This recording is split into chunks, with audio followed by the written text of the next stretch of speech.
the title slide. Okay, very good. So good afternoon, good evening, good day to the team, depending on where you are. I want to give you a couple slides, and then I want to take you into a bit of a demo to kind of give you a show and tell about how CloudGeneral typically has conversations with decision makers, people like CIOs, CFOs, CTOs who are making decisions around cloud technology and cloud strategy. And so the purpose of our talk today is to talk about the process we call building a hybrid IT blueprint. That is when you want to understand what it looks like to move or modernize your applications and understand kind of best workload placement. We have an automation framework that allows you to do that. So let me give you some context about what we're about to dive into. So this slide is kind of a lightweight view of our architecture. And so how do we do what we do? How do we address this problem around workload placement? So the principle is on the left-hand side, we want to capture customer needs in a vendor agnostic way. Your expectations should not be defined in the context of a particular solution provider. So my needs around security, around SLA, around technology, around financials should be articulated kind of on the left-hand side. On the right-hand side, we have the capabilities of the market. Now, here's the analogy I use often to explain this. If you think about something like Expedia or Kayak or Google Flights, where you want to understand, I have to go to a certain conference in San Francisco. I need to be there at this time. I need to return at this time. Those would be your requirements. You don't want to have to articulate your requirements in the context of a particular airline, Lufthansa, Singapore, American, Delta, et cetera. You want to capture your requirements and then see what those look like as they're kind of compared to the different options in the market. So vendor needs or customer needs in a vendor agnostic way, market capabilities, and then we bring those things together through our multi-layered engine to produce essentially a scorecard. Because what we want to be able to show you is how well do those different options in the marketplace meet your needs or not.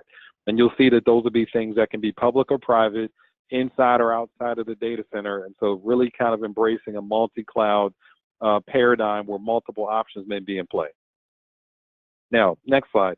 Let me kind of give you kind of 4 high-level items that summarize CloudGenera's capabilities. So we use this acronym CITE, C-I-T-E, to talk about the 4 pillars of what we do. So the C is for compare. And so this is what people mostly know CloudGenera for in the market. When you want to compare on and off-prem capabilities, you want to look at Amazon or Google or Azure next to an on-premises vendor like an HPE or a Dell EMC, we do this part very well. But the other thing that we're asked to do quite often now is to compare different flavors of service even within the same vendor. So for example, if I am talking to a customer who says that I'm a strategic partner of AWS, maybe I only want to look at AWS.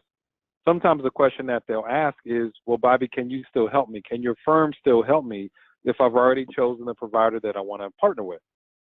And the answer is yes, because there's so many different options that sometimes you even need to compare services within a certain vendor.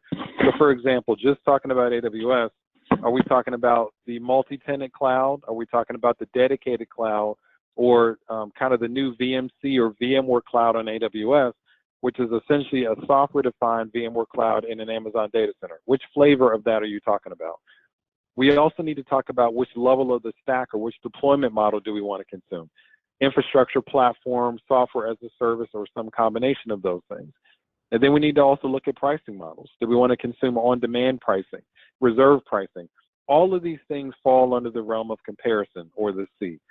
Now, when I want to do this at scale, where I don't just want to look at 1 or 2 workloads, I want to look at hundreds or thousands, we have an ingestion capability.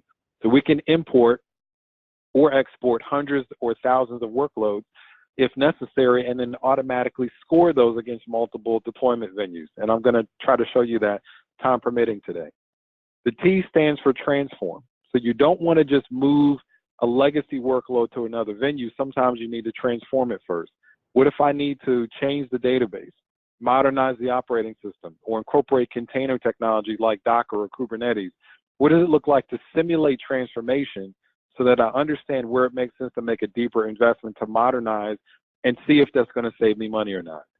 And then the final letter is E for enrich. Now, what often happens when we talk to customers is they can give us the stuff they're running, but not necessarily what those things cost. And so what CloudGeneral brings to the table is the ability to inject our industry standard financial data into your architecture.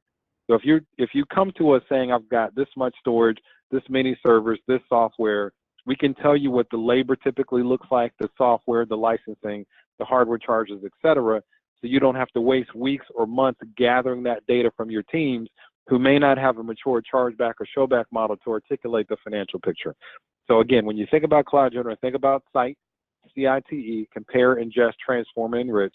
And what I want to do now is I want to actually put away the PowerPoint and go into a demo. So let's go into a live show and tell so you all can see how we would have this conversation with the decision maker. I just want to confirm that you all can still see my screen. I'm in Chrome right now, and you should see something that says Cloud Assist in the upper left-hand corner. So let me take you through kind of a typical conversation. Very good. Thank you, Rocky. Here's how we would typically have this conversation with the decision maker. So my use cases are here on the left-hand side, and they're foldered by environment or by life cycle, because something that I may do in production could be very different than what I do in DR or dev test. And so for the sake of argument here, let's talk about a typical collaboration app, maybe something that's homegrown and very similar to SharePoint. And when I click on this particular use case, this leaf icon, you'll see that another column of icons is kind of unlocked here in the middle of the page. The principle here is that each of these icons is now a part of the conversation to break this down so that this is a manageable discussion for customers. So the first thing we want to take a look at is what's called user demographics. Where are the people located who I intend to serve? So if I have an international footprint of where my users actually sit, I can detail that by way of percentages around the globe. So I may have, for example, 10% of my user base that's in the United Kingdom, 20% in Australia, and 70% in the United States. So where do people sit, number one? Number two, how many folks are we talking about? And then number three, what is the typical utilization paradigm? So is this going to run kind of 24/7 all year? Is this going to run for half of the year and 15 hours a day? This is kind of how we get our footprint of users and usage of the platform. The second kind of set of inputs is what we call service level or SLA. So think of this as a generic list of capabilities that we map to each provider. So this is a pretty plain list with definitions, and here's the principle. I don't need to get stuck in the alphabet soup or the nomenclature of what geo load balancing may be called on one provider over another. If this is implemented as ELB or Elastic Load Balancing in Amazon and Traffic Manager in Azure, I don't want to have to worry about that detail. What Cloud General is very good at is establishing what we call logical equivalence in the marketplace. Does someone have a service or a capability that meets the spirit of this expectation? If they do, map me to that and let me know what it's called, what it costs, and if there's a gap, then highlight that. So this is kind of giving us a generic framework to make sure that things like reliability, monitoring and management and so forth are mapped to the different vendors that I'm concerned about. Very similar to that is security. And so this is one that we spend a lot of time on when we talk to enterprises, because it is very important to make sure that we have a good solid handle on what security looks like for different applications and which applications can go where potentially based on things like compliance and privacy. And so we have a list of 150 plus different items that we maintain in the market. And if I select some of these, for example, PCI DSS, PIPEDA, the things that I select are highlighted in the top. They're going to be defined, but more importantly, they are cross-referenced to every different provider in our database. So I can know definitively, for example, which providers have GDPR or not, which providers have PCI DSS or not, and this all comes out in our analysis in the end. Now, we do also look at how the solution itself is put together. And so here's an example of an application in my demo account. So the principle here is we've got a concept we call a tier or a virtual container that allows us to kind of group the compute, network, storage, and software resources. And so we can look at things, for example, like how much data flows in and out of that part of the application. Because this is one of the things that people often forget to bake into their total cost of ownership estimates. How much data flows in and out of the application may cost you significantly in some providers over others. We can also look at the definition of how these resources are put together. Depreciation schedules to make sure we're accommodating financial needs, number of nodes in the tier or in the grouping, hardware resources, compute, memory, storage, optimizations, platforms and hypervisors. So I can get pretty detailed here about what my expectations are. but we also talk about not just the hardware, the software. And so this is interesting because not only do we talk about the virtualization of physical platform, we also talk about things like the operating system and the databases and the middleware, because those, number one, have financial considerations, software, labor, licensing, maintenance, etc. But this also informs whether there's a good technical fit or not. If a provider has the physical or virtual hardware that you need, but not the software, then that may not be a good fit for your workloads. And so as we back out of this, the other thing that we bring to the table is a huge repository of templates in the marketplace. So we have over 500 templates that we maintain. So the point is, if you don't know how a C4 8 extra large is configured in Amazon, you actually don't have to memorize that because we have a cheat sheet for you. All the different configurations, well, many of the different configurations and the different providers are captured here. Like I said, 500 plus across Amazon, Azure, Google, and a host of on-prem templates we have in here. Give you the capabilities. If I were to grab that out of my repository, the specs are pre-populated, so I can bring any of those into my architecture. But here's the bigger principle. The principle is I can make an architecture where I can borrow definitions from different providers, Amazon templates, Azure templates, Google templates, custom templates, and I can map all of those to Synergy or SimpliVity or Nutanix or the IBM Cloud or Alibaba or whatever other provider you're interested in. Again, back to logical equivalence. We know how to translate these from one venue to another. And this allows us to set up our scorecarding process. But before we do that, I want to give you a financial baseline quickly. So we want to give you a picture of where your money is going to go today or tomorrow. And so it's important to kind of establish a financial baseline with your customers, because I can't promise them that I can save them money tomorrow if I can't show what they're spending today. And so we give you kind of a way to articulate what your costs are, things that came from the app design or things that may be top down from a leadership level that may be spread across your data center. Now, finally, that brings us to our scorecard. I want to be able to give an executive summary about how this application compares to 3 or more different providers. In this case, I chose Amazon, Google, and IBM. And I want to look at a picture very clearly of how the pros and cons would play out if I put it in these different venues. And so here's what you get. So this cloud rank score is like an aggregate score that's almost like a credit score of how well this vendor does at meeting the expectations that we just articulated. So a higher score is going to be better. Part of why this score is higher is because if I look at the individual scores, IBM has a better security fit. I can also look at the financial implications. So the build your own score came from my cost tree in terms of what I'm spending today. I can also look at what I'm going to spend tomorrow in these 3 different options. But then we don't leave you there generically. We also get to a level of detail that actually helps you know what you would deploy in those different venues. So if I were to put this in Amazon, even though that's my second choice, if I wanted to replace this resource or replicate this resource, I'm going to run that as 2 C4 extra larges that are configured this way that are going to cost me this much. And by the way, I need to make sure I remember the other services that I need to tackle here. Different types of storage, load balancing, egress, etc. I can see the equivalence in the other 2 options. I can see other considerations like labor and licensing that we call carryover costs, and I can see the things that are missing. Amazon doesn't yet have GDPR, for example, or high trust. They also don't have vSphere. And so this comparison is what we've kind of expanded out in 30 to 60 seconds for everything you saw in that previous architecture stream. But we also have the ability, if we want to add in other options.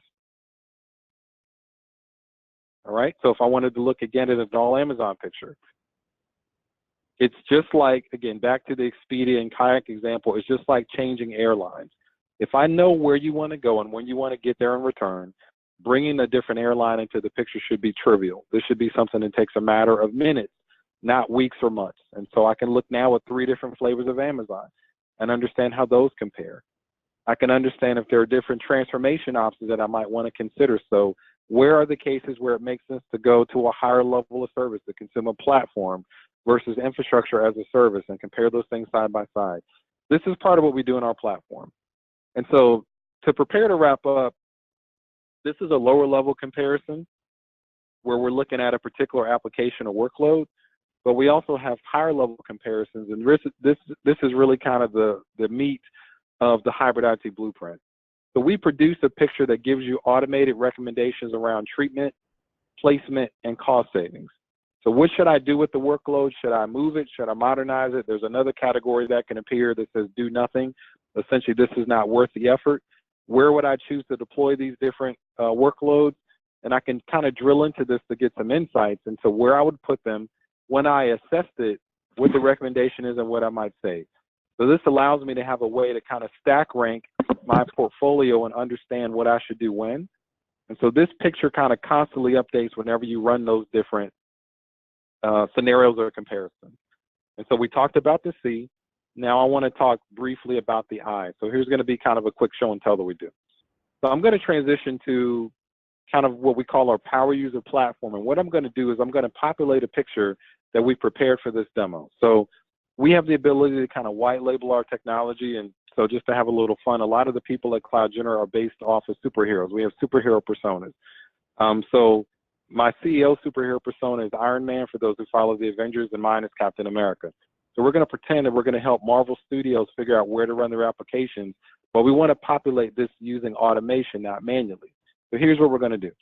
So I'm going to use our API-driven framework to populate this picture. I'm going to load up 600 different assets and automatically score those in the next 5 minutes before we wrap up this call. So here's what we do. So I'm going to bring in, like I said, about 600 different assets across 15 or so different applications. I'm going to load these up into this account. So you're going to see this progress bar that starts to populate as I'm loading up the Marvel account. And so after I load these up, I'm going to automatically score these against different venues and produce a hybrid IT blueprint in a matter of minutes. Now, what's the principle? The principle is, if you're a customer and you want to understand the best place and the best way to run your workloads, then this is the way that you can engage a company like us that has automation. Now, the way this ties into Micro Focus is we've integrated with their hybrid cloud automation suite, because Micro Focus talks to us as a way to achieve the vision of dynamic workload placement. So think about a case where you want to spin up a HIPAA-compliant workload with 4 nines of availability and automated backup. CloudGener has a pulse on the market, and so we have the ability to send that information back to Micro Focus software to understand the best way to deploy those applications. And so since we keep that updated all the time, we're kind of part of the intelligence that powers their hybrid cloud management suite to understand the best place to deploy your applications at that point in time. So step 1 is done. We've incorporated all of our use cases into our software. Now we're scoring it against these 3 different venues, and I purposely made a mistake here so we can see how easy it is to revisit this picture. This becomes something that's almost addictive to end customers, because a lot of enterprises have questions and they have answers. The difference is these are questions and answers that can be addressed in minutes while you go to lunch, while you go get your coffee, not something that takes weeks or months and then maybe just results in PowerPoint that comes from consulting. This is a living, breathing picture that we want to create based on what happens in the market. So I go back to my Marvel instance, I refresh this, and I have a picture around how and where to deploy those applications. So I've looked at 3 different public providers, but I made a mistake on purpose. The CIO that I'm talking to wants to look at a true hybrid cloud scenario. So what I really want to do is I want to incorporate the VMC on AWS for 3-year reserve pricing at these kind of overcommit levels. And I want to also incorporate a synergy all-flash configuration. And so I just rerun the analysis. I bring the data in one time. I project it now against different outputs or different providers. It's going to rebuild that picture. And what you're going to find is I may have a different blueprint, if you will, a different hybrid IT blueprint around the strategy for how to deploy those different workloads across those different applications. So this will be done in another minute or so. We'll be able to go back and look at our picture. That's our high-level leadership view on the dashboard, and we can drill down into any of those use cases we want to interrogate to talk to a team around how to deploy that application. So this is kind of the meat of our process. I'm going to get close to wrap up, so we have a couple minutes to take questions if there are any from the audience. But the principle is consider CloudGener, consider Micro Focus. If you want to think about hybrid IT, if you want to think about how to leverage the multi-cloud world effectively, if you want to think about dynamic workload placement, and transformation, this is really the way to attack that problem. So as this wraps up, I'm going to go back to our view for Marvel. I'm going to refresh the screen and show you how the picture has now changed. So this was our prior picture with 3 public providers only, and we had an opportunity for a 14% cost savings. As I refresh this to show the analysis we just completed, this is now a different picture. You can see the slice of the portfolio that would go to these different providers, and you can understand what it looks like from a savings opportunity to achieve that. So it's 11:48 Eastern. Rocky, let me hand it back to you to see if we have any questions, and hopefully people were able to follow what we've done so far. Bobby, no, that's great. That's great. I think we're always looking for the ROI, and when you've got that much analysis to be able to do that, that's pretty outstanding. So yeah, got a few questions so far. From my buddy Mike Procopio. What is the importance to know what country the user sits? Yeah, great question. So this is important because the countries where the users sit has to do with where the data is going.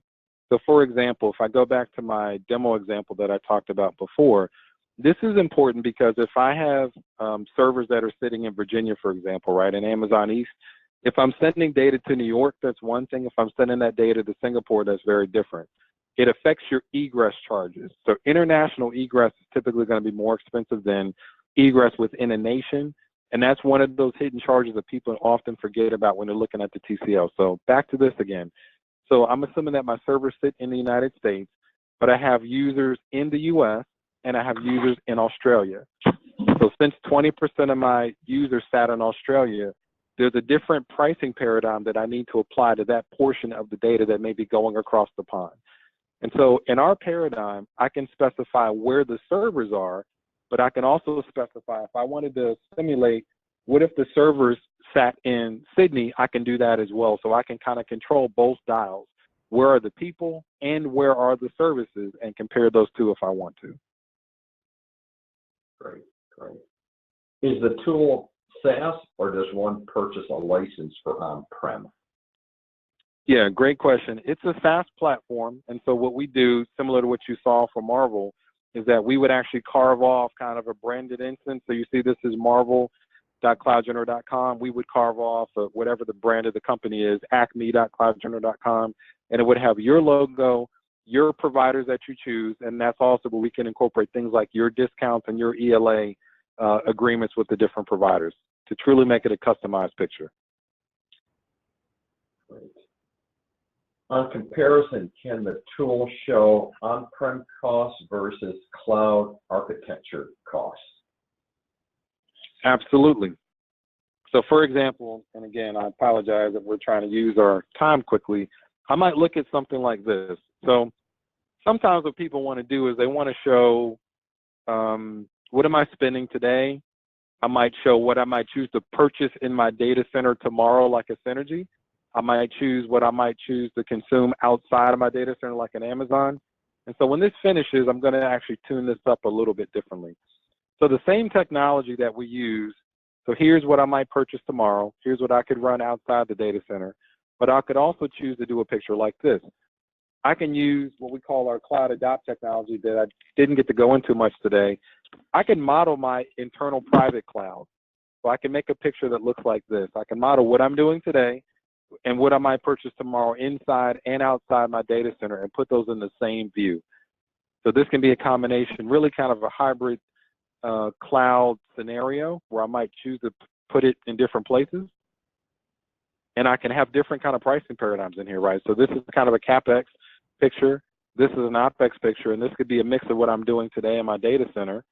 And I can actually turn this into something that can be downloaded, right? Because I can actually socialize this with my peers. So I can have something that I can put in the hands of people that might want to poke holes in this to understand how these details come out. So this is very, very doable and is a very popular paradigm in our software. No, great. And just so everybody knows, you'll get a copy of the deck provided by both speakers. So Bobby, thank you. I think we can wrap it up at this point. And that means I get the screen back, don't I, Anne-Marie?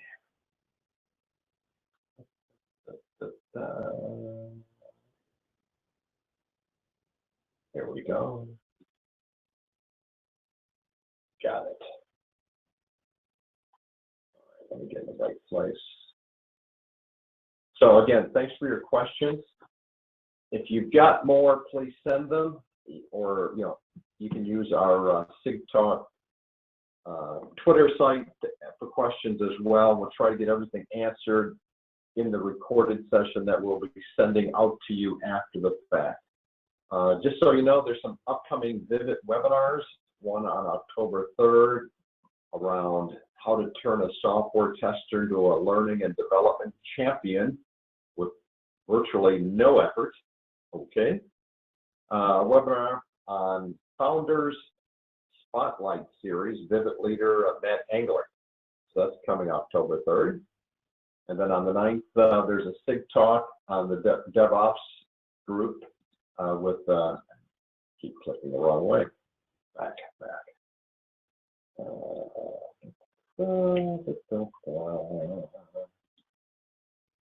well. Go back. There we go.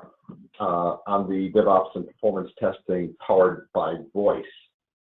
And then I think on October 20th or so, there's another event on the Ops Bridge SIG as well.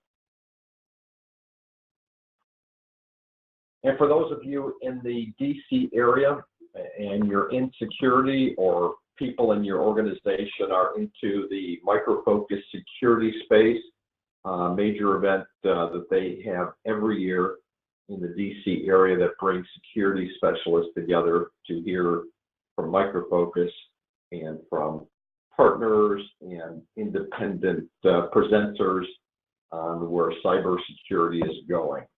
This is the former Protect conference, and just a little more engaged into a lot of different areas. So you can register by clicking on the register now, and make sure you use the Vivit member link.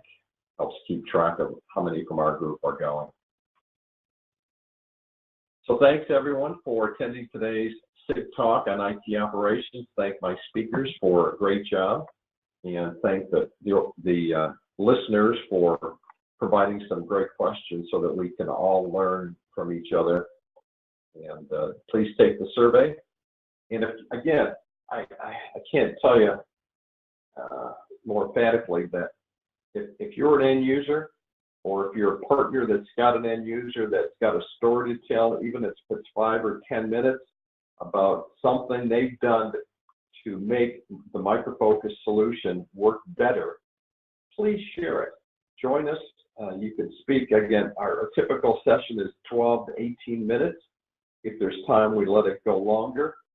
And just to share what you're doing with the technology that may be a little unique, or at least it was a gotcha moment for you as well. So feel free to reach out and help us get what you're doing out to the rest of your peers. And it's a great way to network, great way, good exposure for you to present. And so really appreciate that. And with that, I want to thank everyone, and we are done. Have a nice day. Thank you. Thank you.